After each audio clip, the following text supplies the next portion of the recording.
Hello friends, हमारे YouTube channel में आपका एक बार फिर से स्वागत है। आज हम लोग फिर से बिहार डीएलएड इंट्रांस एग्ज़ाम के सिलेबस के अकॉर्डिंग कुछ महत्वपूर्ण प्रश्नों को हल करेंगे, जो इस प्रकार है। क्वेश्चन नंबर 1,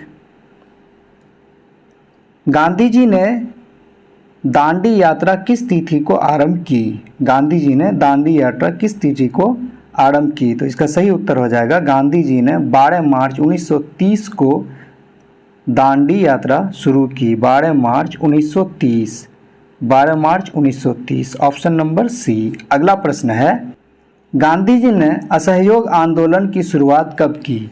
गांधी जी ने असहयोग आंदोलन की शुरुआत 1 अगस्त 1920 में की। इसका सही उत्तर हो जाएगा 1 अगस्त 1920, ऑप्शन नंबर सी।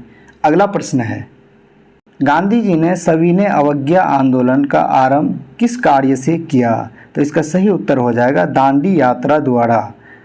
गांधी जी ने सविनय अवज्ञा आंदोलन का आरंभ दांडी यात्रा द्वारा किया। इसका सही उत्तर हो जाएगा दांडी यात्रा, ऑप्शन नंबर सी। अगला प्रश्न है, निम्नलिखित में से किस समझौता को दिल्ली समझौता के नाम से जाना जाता है? निम्नलिखित में किस समझौता को दिल्ली समझौता के नाम से जाना जाता है? तो इसका सही उत्तर हो जाएगा गांधी इरविन समझौता। गांधी इरविन समझौता, ऑप्शन नंबर ए। अगला प्रश्न है, इंडियन नेशनल कांग्रेस का संस्थापक किसे माना जाता है? इंडियन नेशनल कांग्रेस का संस्थापक A.O. ह्यूम को माना जाता है। इसका सही उत्तर हो जाएगा option number D, A.O. Hume. अगला प्रश्न है, आर्स एक्ट किसने लागू किया? आर्स एक्ट किसने लागू किया? तो इसका सही उत्तर हो जाएगा लीटन ने। आर्स एक्ट लीटन ने लागू किया था, ऑप्शन नंबर सी। अगला नंबर, लखनऊ समझौता किस वर्ष हुआ? लखनऊ समझौता किस वर्ष हुआ? तो लखनऊ समझौता 1916 ईस्वी में हुआ था। लखनऊ समझौता 1916 ईस्वी में हुआ, ऑप्शन नंबर ए। अगला प्रश्न है, रॉलेट एक्ट क्यों पारित किया गया? रॉलेट एक्ट क्यों पारित किया गया? तो रॉलेट एक्ट क्रांतिकारी गतिविधियों पर अंकुश लगाने के लिए पारित किया गया था। इसका सही उत्तर हो जाएगा ऑप्शन नंबर ए। अगला प्रश्न है, निम्नलिखित में से किसका नाम बादशाह खान या सीमांत गांधी है? निम्नलिखित में किसका नाम बादशाह खान, इसको याद रखना है, बादशाह खान या सीमांत गांधी के नाम से जाना जाता है? तो उसका नाम है Khan Abdul Ghaffar Khan, option number A. Khan Abdul Ghaffar Khan को बादशाह खान या सीमांत गांधी के नाम से जाना जाता है। अगला प्रश्न है, पूना समझौता किनके मध्य संपन्न हुआ? पूना समझौता किनके मध्य संपन्न हुआ? तो इसका सही उत्तर हो जाएगा गांधी और जिन्ना के बीच। गांधी और जिन्ना के बीच, ऑप्शन नंबर ए। अगला प्रश्न है, जालियांवाला बाग हत्याकांड के उपरांत किसका गठन किया गया था? जालियांवाला बाग हत्याकांड के उपरांत किसका गठन किया गया था? तो जालियां बाग हत्याकांड के बाद हंटर समिति का गठन किया गया था। इसका सही उत्तर हो जाएगा हंटर समिति, ऑप्शन नंबर डी। अगला प्रश्न है, भारतीय राष्ट्रवाद के उदय का सबसे प्रमुख कारण क्या है? भारतीय राष्ट्रवाद के उदय का सबसे प्रमुख कारण है अंग्रेजी सम्राट के विरुद्ध असंतोष। इसका सही उत्तर हो जाएगा अंग्रेजी सम्राट के विरुद्ध असंतोष, ऑप्शन नंबर ए। अगला प्रश्न है, गांधी जी ने साबरमती आश्रम की स्थापना क्यों की? गांधी जी ने साबरमती आश्रम की स्थापना क्यों की? तो इसका सही उत्तर हो जाएगा नमक कानून भंग करने के उद्देश्य से। गांधी जी ने साबरमती आश्रम की स्थापना की थी नमक कानून भंग करने के लिए। इसका सही उत्तर हो जाएगा ऑप्शन नंबर ए। अगला प्रश्न है, रंपा विद्रोह कब हुआ था? रंपा विद्रोह कब हुआ था? तो इसका सही उत्तर हो जाएगा 1916। रंपा विद्रोह 1916 में हुआ था। अगला प्रश्न है, जालियांवाला बाग हत्याकांड किस तिथि को हुआ? जालियांवाला बाग हत्याकांड किस तिथि को हुआ? तो जालियांवाला बाग हत्याकांड 13 अप्रैल 1919 में हुआ था। 13 अप्रैल 1919, इसका सही उत्तर हो जाएगा ऑप्शन नंबर ए, 13 अप्रैल 1919। अगला प्रश्न है, 1911 ईस्वी में बंगाल विभाजन किसने वापस लिया? 1911 में बंगाल विभाजन किसने वापस लिया? तो इसका सही उत्तर हो जाएगा लॉर्ड हार्डिंग ने वापस लिया था। 1911 में बंगाल विभाजन लॉर्ड हार्डिंग ने वापस लिया। अगला प्रश्न है, पूर्ण स्वराज की मांग का प्रस्ताव कांग्रेस के किस वार्षिक अधिवेशन में पारित हुआ? पूर्ण स्वराज की मांग प्रस्ताव कांग्रेस के किस वार्षिक अधिवेशन में पारित हुआ? तो इसका सही उत्तर हो जाएगा 1929 लाहौर। Option number A. अगला प्रश्न है, बम्बई में कांग्रेस समाजवादी दल की स्थापना कब हुई? बम्बई में कांग्रेस समाजवादी दल की स्थापना कब हुई? तो इसका सही उत्तर हो जाएगा 1934 में। 1934 में बम्बई में कांग्रेस समाजवादी दल की स्थापना हुई। अगला प्रश्न है, गदर पार्टी की स्थापना किसने और कब की? गदर पार्टी की स्थापना लाल हरदयाल सिंह ने की थी। लाल हरदयाल 1913 में गदर पार्टी की स्थापना किसने और कब की थी? तो लाला हरदयाल ने 1913 में की थी। अगला प्रश्न है, राष्ट्रीय स्वयंसेवक संघ की स्थापना कब और किसने की? राष्ट्रीय स्वयंसेवक संघ की स्थापना किसने और कब की? तो इसकी स्थापना राष्ट्रीय स्वयंसेवक संघ की स्थापना 1925 ईस्वी में केबी हेडगेवार ने की थी। इसका सही उत्तर हो जाएगा 1925 केबी हेडगेवार।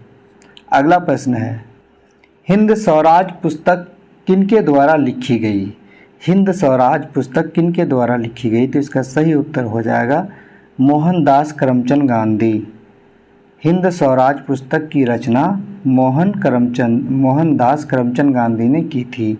Option number D. अगला प्रश्न है, किसने 1920 ईस्वी में ताशकंद में भारतीय कम्युनिस्ट पार्टी की स्थापना की? किसने 1920 ईस्वी में, याद रखना 1920 ईस्वी में ताशकंद में भारतीय कम्युनिस्ट पार्टी की स्थापना की थी? तो किसने की थी? A.N. राय ने की थी। A.N. Roy. Option number D. इसका सही उत्तर हो जाएगा M.N. Roy. Option number D. अगला प्रश्न है, अलीगढ़ आंदोलन का नेतृत्व किसने किया? अलीगढ़ आंदोलन का नेतृत्व किसने किया? तो इसका सही उत्तर हो जाएगा सैयद अहमद खां ने। अलीगढ़ आंदोलन का नेतृत्व सैयद अहमद खां ने किया था। Option number C. अगला प्रश्न है, स्वराज आंदोलन के अध्यक्ष कौन थे? स्वराज आंदोलन के अध्यक्ष कौन थे?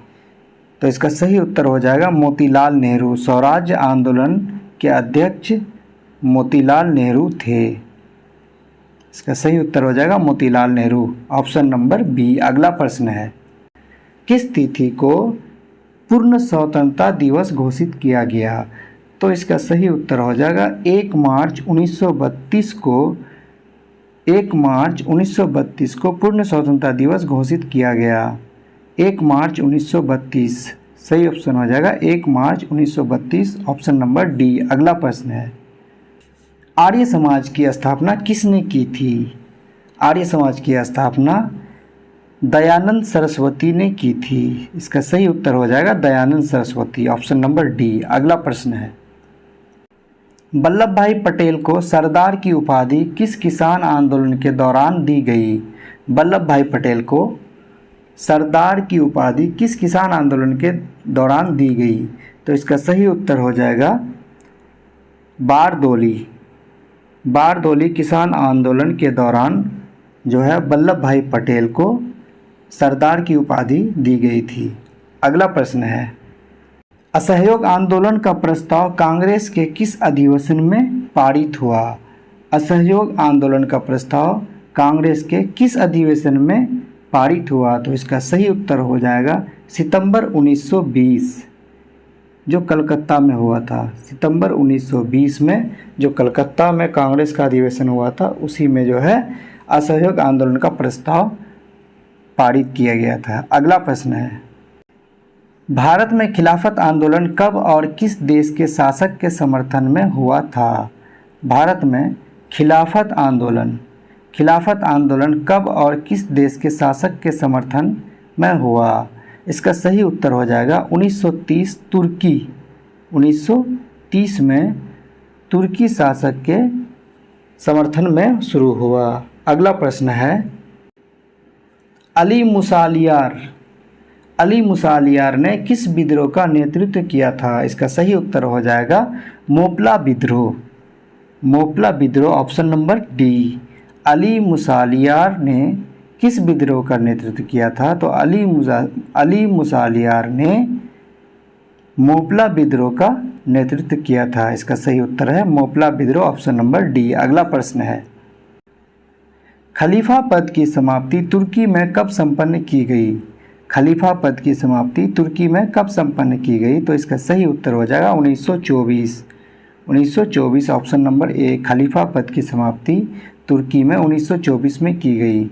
अगला प्रश्न है, भारतीय कम्युनिस्ट पार्टी की स्थापना किसने की? भारतीय कम्युनिस्ट पार्टी की स्थापना किसने की? तो इसका सही उत्तर हो जाएगा भारतीय कम्युनिस्ट पार्टी की स्थापना M.N. राय ने की थी। M.N.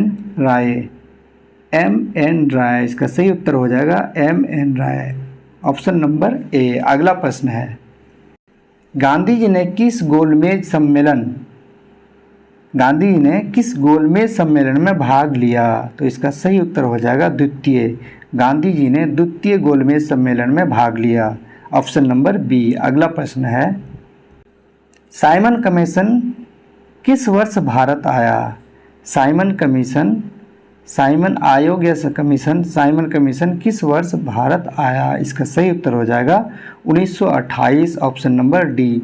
साइमन आयोग या साइमन कमीशन 1928 में भारत आया। अगला प्रश्न है, कांग्रेस समाजवादी दल की स्थापना किस वर्ष हुई? कांग्रेस समाजवादी दल की स्थापना किस वर्ष हुई? तो इसका सही उत्तर है 1934। कांग्रेस समाजवादी दल की स्थापना 1934 में की गई। अगला प्रश्न है, सांप्रदायिक निर्णय की घोषणा किसने की थी? सांप्रदायिक निर्णय की घोषणा किसने की थी? तो इसका सही उत्तर हो जाएगा मैकडोनाल्ड ने। सांप्रदायिक निर्णय की घोषणा मैकडोनाल्ड ने की थी। अगला प्रश्न है, 3 कठिया प्रणाली लागू हुआ था। तो 3 कठिया प्रणाली लागू हुआ था, किस पर लागू हुआ था? तो किसानों पर लागू हुआ था। इसका ऑप्शन नंबर डी आंसर होगा। 3 कठिया प्रणाली किसानों पर लागू हुआ था।